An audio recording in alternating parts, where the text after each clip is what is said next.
24 days into the January transfer window and Wrexham Football Club have finally got our first signing across the line.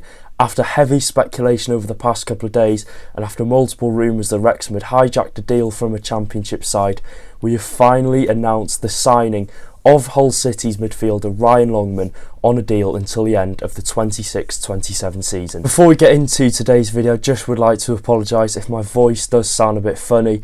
Of course, I've been ill the past couple of days and going to the Birmingham game yesterday has not helped at all, so you'll have to excuse the voice, and I'm sorry if I sound a bit robotic. I could not do a video on this signing. So, as you know, Wrexham Football Club have signed winger Ryan Longman from Championship side Hull City. Of course, I've done 2 videos on this situation now, and finally the third one is talking about Ryan Longman signing on a permanent deal. Of course, we heard a couple of days ago that Oxford United in the Championship were the front runners to sign him. Gary Rowett, who was a big fan of Ryan Longman and had worked with him in the past at Millwall, was so keen on getting him into the club, but little old Wrexham in League One have come in, hijacked the deal for a reported £500,000. If we're given a bit of a profile on Ryan Longman now, he's a winger, of course, who can play on either side. We've seen him play on the left-hand side, and on the right-hand side, we've seen him playing central attacking midfielder.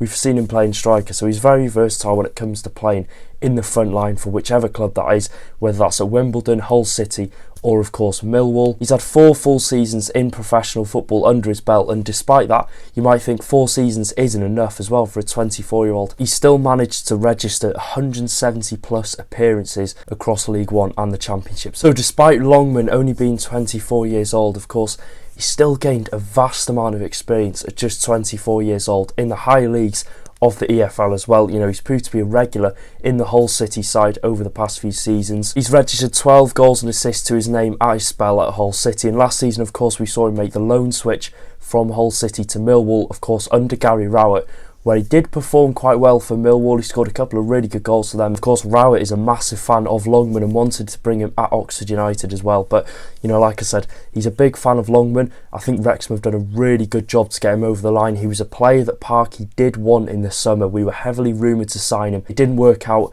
Here we are in January and he's signed for Wrexham Football Club. So why are Wrexham going out to sign Ryan Longman? Now, I've said this previously, but I think there's 2 roles that Parky sees Longman playing in this Wrexham side. One of those is playing in the wing-back roles, and one of those is playing in the central attacking midfield role. Now, I think now after seeing the Birmingham game yesterday, I would like to see Longman play in that more advanced position, going forward, creating those chances, you know, driving forward with the ball and sort of being that playmaker and that glue to the attacking threat. And, you know, I think wing-back, of course, yes, does make sense because he's played in the wings on the past, but, you know, we saw yesterday McLean, fantastic. Barnett didn't have as much of the ball as, you know, I think we wanted him to have had, but, you know, that second half, he was putting crosses into the box. I don't see any chance where Ryan Longman does come into this team and takes the place of Barnett or McLean. Could he come into that midfield and play in that central attacking midfield role? Definitely, I do think, because, you know, we've seen Elliot Lee play up front the past couple of games, but you've got to think as well about where is Ryan Longman's attributes going to be maximised in this Wrexham team. Is it at wing back where, you know, he can cut inside and do those crosses, or are we going to put him in central attacking midfield to get that sort of chance creation player out of Ryan Longman? Now, I definitely think that's a question that I want you to answer in the comment section down below. Where do you see Longman playing in this Wrexham AFC side? And having read some Hull City fans on Twitter, they all seem to have the same opinion. He can have those moments of magic, and over a course of a season, if he's playing regular football in a good environment, he will succeed. And, you know, his confidence was just knocked, of course, having that faith under one manager at Hull City, and then, you know, that manager getting sacked, the new manager coming in and not being a fan of him, you know, it's going to knock your confidence a bit, and it's going to knock your mentality. So I think a fresh start at Wrexham under a manager who really wants him, it's going to be a really challenging and pressuring environment, which I'm sure he'll thrive under. And of course, he'll have 13,500 fans behind his back every single week. So I think this is a fresh challenge and a fresh start that will suit him really, really well. Yeah, I think another question as well is, does Longman come into this Wrexham team and immediately become a starter? Now, I don't think he does. I really don't think he does. And, you know, this is mad to say after signing a Championship player for a reported £500,000. I don't see that he does come into this team, especially not on Tuesday against Stevenage. I think, of course, he'll have a few training sessions under his belt. He might come on from the bench, but I think immediately starting, I don't think anyone deserves to be dropped. If you're looking at playing him in midfield on Tuesday against Stevenage, there's definitely a chance that Parky might go for that more attacking threat, because we saw against Birmingham we needed that midfield that had plenty of legs in there and that would just sit in there and do the job really well. Hence why it was three sort of defensive players in Dobson, James and Rathbone. Now I think if you're looking at Stevenage, you're going to look at their defensive weaknesses, you're going to want to capitalise, so he might opt to go for that, central attacking midfielder or that more attacking midfielder threat, playing that higher roll up, and there is a chance that Longman could play there. As well, you've got to think on that side, is Parky looking at Longman and possibly playing him at wing back? If so, do Barnett or McLean get dropped? I genuinely do not think so. So I think this is definitely an interesting situation. It's good that we're talking about, a player that's got so much versatility in different situations that could prove to be a good addition for us, as time goes on. And as the season goes on as well, it's going to get more demanding. We're going to need these higher quality, experienced players in these situations. And I think Longman, despite being 24, brings, championship pedigree under his belt and, of course, has quality in the championship. So, no doubt, this is a good signing. There's two different opinions that Hull City fans are having on Ryan Longman. Like I said, some are saying his confidence was knocked, of course, on the manager sacking. And another fan said, I've said it on the previous video, he said he couldn't cross a road, let alone cross a ball, which isn't really a good sign, but time will tell. He's a Wrexham player now. Time to regain his confidence. Parky will get the best out of him. All the coaching staff, will work well in this environment at Wrexham Football Club. So, in Parky we trust. In these situations, I trust every signing Phil Parkinson does make for Wrexham, and I'm sure Longman will be a big addition for us. So we're going to be talking about last night, as some call it the Hollywood Derby. I do not want to call it that. Wrexham AFC 1, Birmingham City 1. Now this is going to be a review that will have plenty to talk about. Now, after an embarrassing defeat to Shrewsbury Town away last Thursday, we needed an anger-fueled, determined performance, out to prove a point performance, and we saw exactly that. A result which I think was fair in the end, but in the second half I think we should have come away with all 3 points. And we're at this stage now where we're gutted to come away against Birmingham City having not won that game. But if we're looking at the first half, I don't think we were that settled. Of course, there were a lot of stray passes that went out of play, and I thought Birmingham City's press at times was effective. Not so much in, forcing Wrexham into a mistake which created an opening for Birmingham City in terms of shots on goal or etc. like that. I think it just forced us into a few passes out of play, which obviously gained their confidence up and sort of knocked us a bit. But I think as time went on, we settled down, and of course we got that moment of magic from Ollie Rathbone, which did put Wrexham ahead, and I think that had a very big impact on the trajectory of the game from then onwards. Of course, we didn't look as nervous in terms of playing the ball around and possibly putting out of play like we saw multiple times. Yes, it happened a few times after that. It was a big goal from Rathbone. It was a lovely finish, curling it past the defender. He sort of used the defender as sort of a place to curl the ball around, and it went perfectly into that bottom corner. No chance for the goalkeeper, Allsop. And I think, like I said, that had a big moment on the trajectory of the game. Of course, we looked so much more confident going forward in the second half.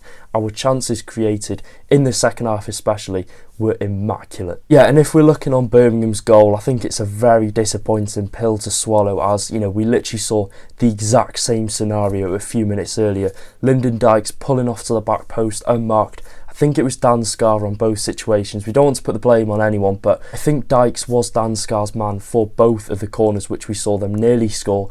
And of course the next corner, the very next corner, Lyndon Dykes pulled off of the back post, knocked it back across, and I don't know who scored. I don't think it was Laird.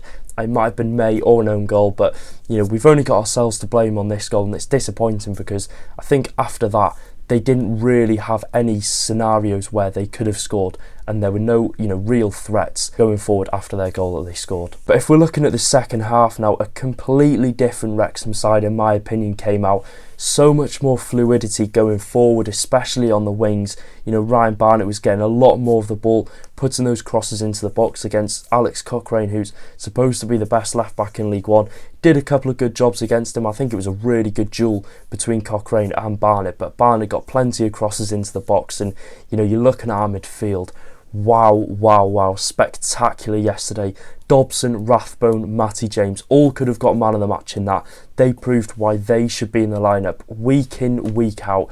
Dobson and Rathbone especially, the running that they do in the midfield. And I don't see, I've said this before in a video, I don't understand what Dobson has done to get dropped from this Wrexham team. I don't know if there's a further reason into it, but we saw against Birmingham in the away fixture, he was our best player, so there was no questions about him possibly not coming into the side. We knew he was going to be in that side.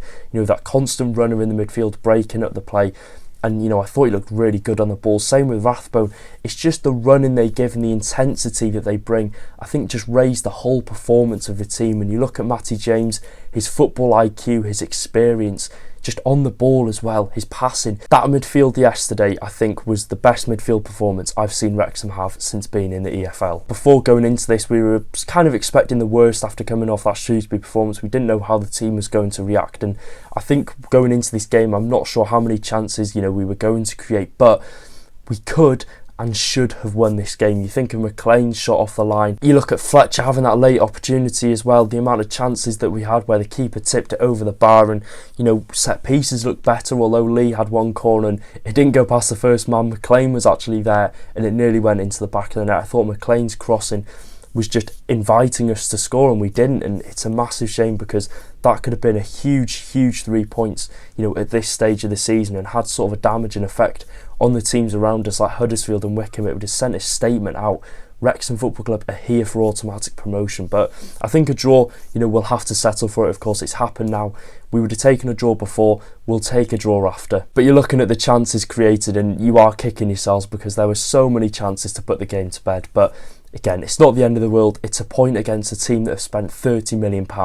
We have every right to be proud of that performance because we had them pinned in for the majority of the second half. And a word on Christopher Clara as well for Birmingham City at the back. I thought defensively they were good, but Clara, in my opinion, was the man of the match. I thought Gardner Hickman as well was good at midfield, but you look at Clara, he was just good physically. He was winning every header, good in the air, and, you know, I think he just glued that defence really well. So yeah, a shout out to Clara because I thought he was their best player. But looking at Wrexham's defence, Max Cleworth, I think, deserves the plaudits too. He didn't give a £20 million striker a sniff all game. You know, you look at this, a front four of Scott Wright, Lyndon Dykes, Jay Stansfield, Alfie May. We were nervous going into this. There were a few concerns before kick-off when we did see that front four, but although our defence did look a bit shaky at times, I thought it was a good defensive performance. Of course, we only limited them to one shot on target, and I think it was Alfie May that had that late shot that he dragged wide, but apart from that, we were good. Set pieces were a bit iffy. I think, you know, there were so many times where the man at the back post would spin off and leave the Wrexham player, whoever that would be, and, you know, that's something we'll work on and something we probably won't face again because Birmingham, they've got a multi-million-pound setup. They're going to be good at set pieces. They're going to be good at everything across the pitch, so I'm glad we've got them out of the way. Yeah, and speaking on Elliot Lee, I think this is an interesting situation because we've seen Lee play up front a couple of times for Wrexham and, you know, he's done a good job, but I think today sort of just proves that we don't see the best of Elliot Lee when he's playing up front in terms of getting on the ball touches. We see no shade of his creativity. We saw no shade of the creativity Elliot Lee brings to this Wrexham team yesterday, or attacking threat. I think I looked at half time and Lee had 13 touches of the ball, so is that a sign that Parky needs to bring him back into central attacking midfield? And we need Lee in those pockets of space, you know, carrying the ball forward, but does he still see Lee as a striker? Again, that's down to Phil Parkinson and we can only see on that. Yeah, as well, on the chances created, 14 shots, 7 on target and only 1 goal scored. No, I don't think it was a performance where we can blame us for not having a striker on the pitch. I think it was just a mixture of us being really unlucky and Birmingham City being well drilled defensively. You know, adding a player like Michael Smith to the mix would be such a good decision in my opinion. I think we should go out for Michael Smith because he'll have that quality in front of goal. He's ruthless. He's that Ollie Palmer type of player. The amount of crosses that would go into the box and we wouldn't win the aerial duels, I think Smith would have won a lot in that game. And a player like Will Lancashire, who we have been linked with, a player that would just offer that persistent running up front, that persistent press to unease the defence, which I don't think we saw at times from Lee and Palmer. So yeah, that's an interesting one on that front. Will we bring a striker in? I definitely do think so. Yeah, as well, a word on the atmosphere. I thought the atmosphere was top notch. It felt like the cup games we've had against Sheffield United in the past. It did feel like a cup game, and I thought it has such a big impact not only on the Wrexham team but on the opposition team as well. It makes it a cauldron-like atmosphere, and, you know, on the away fans, Birmingham, I don't think they were that good. Obviously they had no reason to not sing, but I think they had a couple of chances before kick-off, 1 or 2 in the game, but overall very, very poor. But I think their owner Tom Wagner did actually put all drinks free 45 minutes before kick-off